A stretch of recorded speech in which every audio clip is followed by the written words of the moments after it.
মুখ দিয়ে কথা বলি, তা হুজুর হোক, আলিম ওলামা হোক, বক্তা হোক আর যাই হোক, এক এক ব্যক্তির এই কথা হচ্ছে নাই, ব্যালেন্স কেউ রাখতেছে না। সামনেতে এক নির্বাচনে আমেজ বিরাজ করার কারণে যেমনি ভাবে আলিম ওলামারাও কথাগুলো একের পর এক ছুটতেছে, অন্যান্য পার্টি যারা আছে তারাও সেভাবে কথাগুলো ছুটতেছে।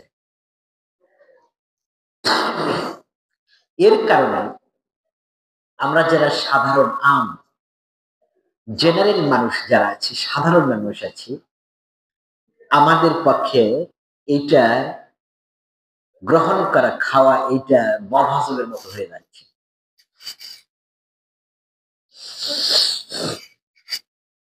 আচ্ছা, জামায়াত শব্দের অর্থ কি বলেন তো? গুড। আর কিছু হতে পারে?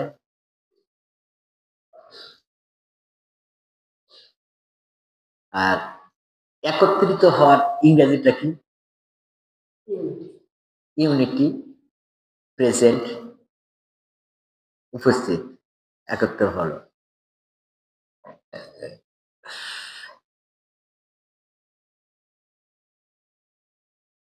কিন্তু জামায়াত শব্দের অর্থ এখানে সেটা হলো সংগঠন,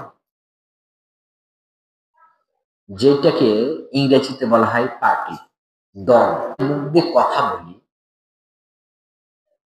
তা হুজুর হোক, আলিম ওলামা হোক, বক্তা হোক আর যাই হোক, এক এক ব্যক্তির এই কথা হচ্ছে নাই, ব্যালেন্স কেউ রাখতেছে না।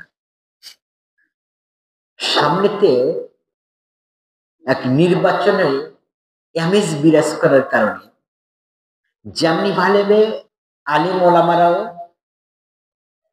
কথাগুলো একের পর এক ছুটতেছে, অন্যান্য পার্টি যারা আছে তারাও সেভাবে কথাগুলো ছুটতেছে।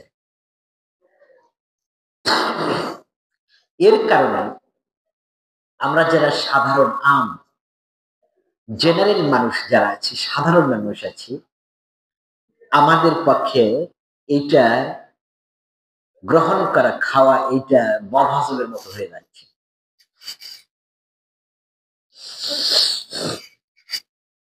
আচ্ছা, জামায়াত শব্দের অর্থ কি বলেন তো?